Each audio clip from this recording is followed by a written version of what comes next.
Bonjour et bienvenue à tous. On oublie souvent que derrière les personnages qui ont hanté nos pires cauchemars se cachent de réels acteurs. Vous pourriez les croiser dans la rue, que vous ne sauriez même pas que ce sont eux qui vous ont fait faire des cauchemars pendant de nombreuses nuits. C'est pour cette raison qu'il est intéressant de mettre un vrai visage sur un monstre du grand écran. Voici donc les vrais visages derrière les personnages d'horreur. Mais d'abord, commençons par la question du jour. Quel est le nom de cet animal ? Est-ce option A, le diable de Madagascar, option B, la terreur de Ouarzazate ou encore option C, le démon de Dubaï ? Si vous avez la bonne réponse, écrivez maintenant option A, B ou C dans les commentaires et je vous donne la bonne réponse à la fin de la vidéo. N'hésitez pas à liker la vidéo si elle vous plaît et si vous êtes nouveau sur la chaîne, n'oubliez pas de vous abonner et d'activer la notification pour ne rater aucune de nos prochaines vidéos. On commence.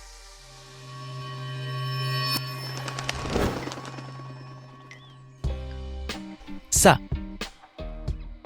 Le film Ça, sorti le 8 septembre 2017, a récolté plus de 700 millions de dollars dans le monde entier, devenant le film d'horreur le plus rentable de l'histoire.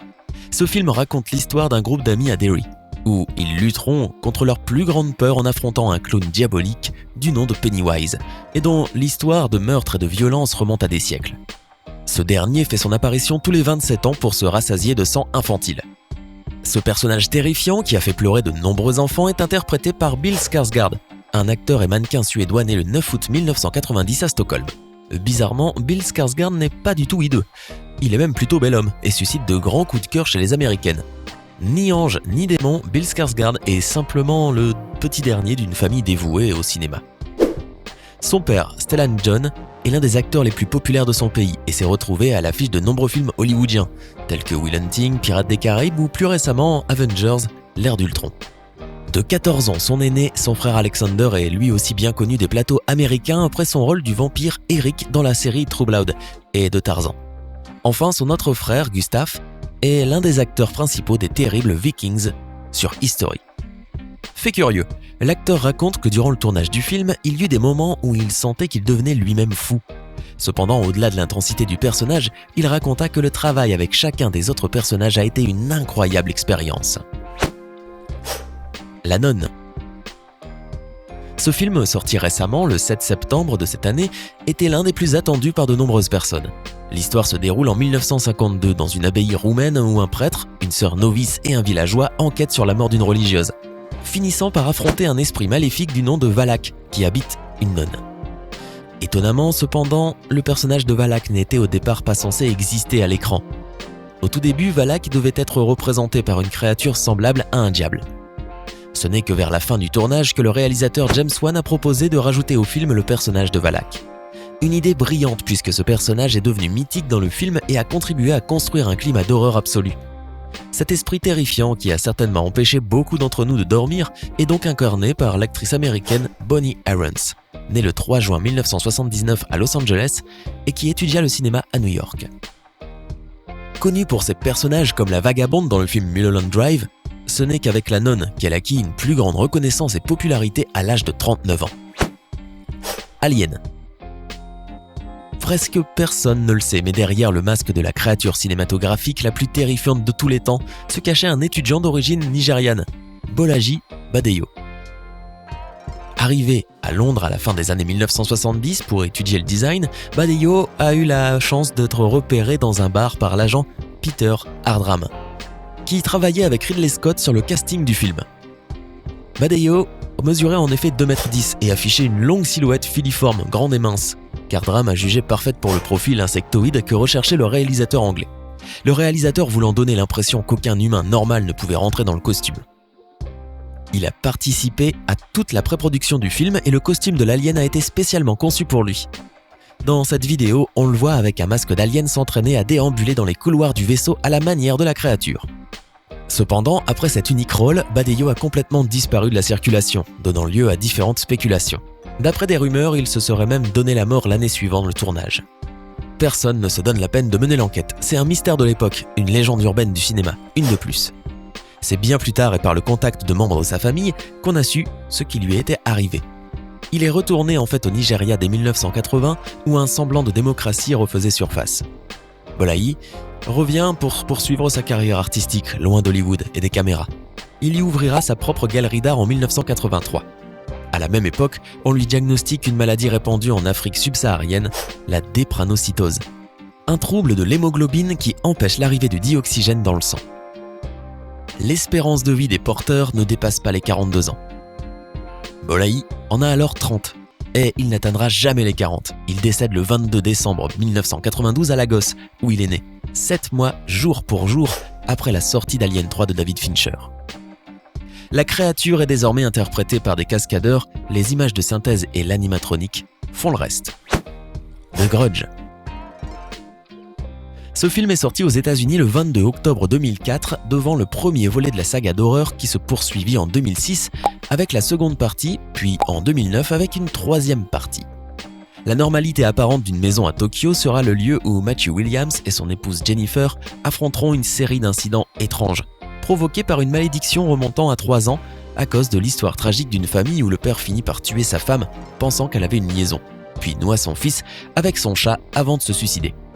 Ce qui est encore plus effrayant dans le film, c'est le spectre de Kayako qui terrorise les héros avec ses horribles scènes. Ce personnage redoutable est interprété par Takako Fuji, une actrice bilingue née à Tokyo en 1972 et qui a fait ses débuts dans l'industrie cinématographique avec ce personnage. L'orphelinat. L'orphelinat est l'un des films sortis le 11 octobre 2007, se hissant au box-office de cette année-là et réussissant à récolter près de 80 millions de dollars à l'échelle mondiale. Le film raconte l'histoire de Laura qui, avec son mari, décide d'acheter l'orphelinat dans lequel elle a passé son enfance dans le but de le restaurer. Or, ils découvrent très vite que l'imagination de leur fils, qui jouait avec ses amis imaginaires, n'était pas seulement le fruit de leur imagination. Vous vous rappelez certainement de Thomas, le garçon au visage recouvert d'un sac qui terrorisait nos héros. Celui qui incarna ce personnage était ni plus ni moins que le petit frère de Mario Casas, Oscar, qui avait 9 ans à l'époque. Cet acteur est né le 21 septembre 1998 en Espagne et a fait sa première apparition dans le film Abuela de Verano en 2005. Ouija. Ouija est un film d'horreur et le premier film réalisé par Styles White. Sorti le 24 octobre 2014 par Universal Studios, il a constitué un succès commercial avec 103 millions de dollars récoltés dans le monde entier. Ce film raconte l'histoire d'un groupe d'amis qui doivent faire face à leur peur quand ils réveillent les pouvoirs sinistres d'une vieille planche et d'un esprit qui se fait appeler Doris Zander, tout en essayant de découvrir comment fut assassinée une de ses amies après s'être filmée en train de jouer avec la même vieille planche de Ouija.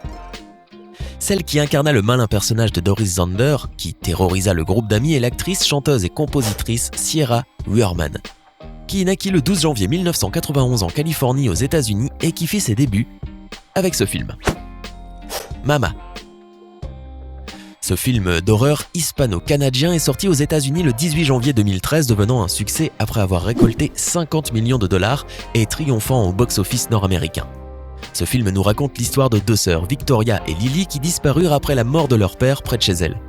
Leur oncle Lucas et sa petite amie Annabelle les recherchent après qu'elles se soient perdues et les retrouvent 5 ans après dans une cabane dans les bois. C'est là qu'ils décident de prendre soin d'elles. Mais ce qu'ils ne savent pas, c'est que les fillettes n'étaient pas seules durant ces longues années.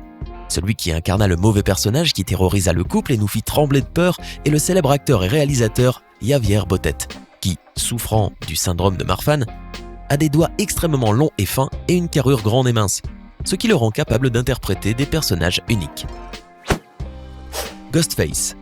Revêtus d'une grande robe noire à manches, les 2 tueurs de Scream de Wes Craven portent un masque blanc d'Halloween déniché par hasard par le cinéaste et inspiré du tableau Le Cri d'Edvard Munch. Sous le costume d'Halloween, on découvrira les visages d'anges des acteurs Skeet Ulrich et Matthew Lillard, interprétant 2 jeunes adolescents revanchards. Par la suite, Ghostface sera incarné par Timothy Olyphant et Laurie Metcalf, Scream 2, Scott Foley, Scream 3, et Emma Roberts et Rory Culkin, Scream 4. Le Cercle. Ce film est sorti le 18 octobre 2002. D'une durée de 1h55 minutes, c'est l'un des anciens films qui a fait trembler de peur de nombreuses personnes.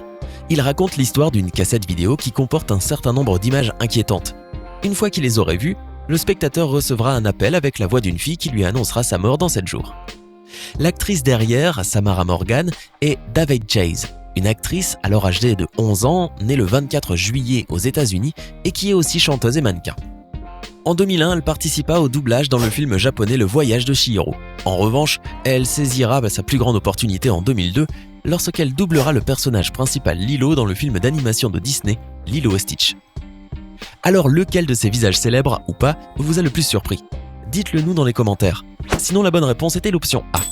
Le diable de Madagascar, aussi appelé Aïe Aïe, est un animal devenu très rare qu'on essaie de sauver de l'extinction. Il vit dans les forêts pluvieuses au nord-est de Madagascar. Il s'active la nuit pour chercher sa nourriture. L'Aïe Aïe a la taille d'un gros chat et sa queue touffue est aussi longue que son corps. Hey, c'est tout pour aujourd'hui. Si vous avez aimé la vidéo, n'oubliez pas de la liker et de la partager avec vos amis. Et si vous êtes nouveau sur la chaîne, n'oubliez pas de vous abonner et d'activer la notification. Bye bye!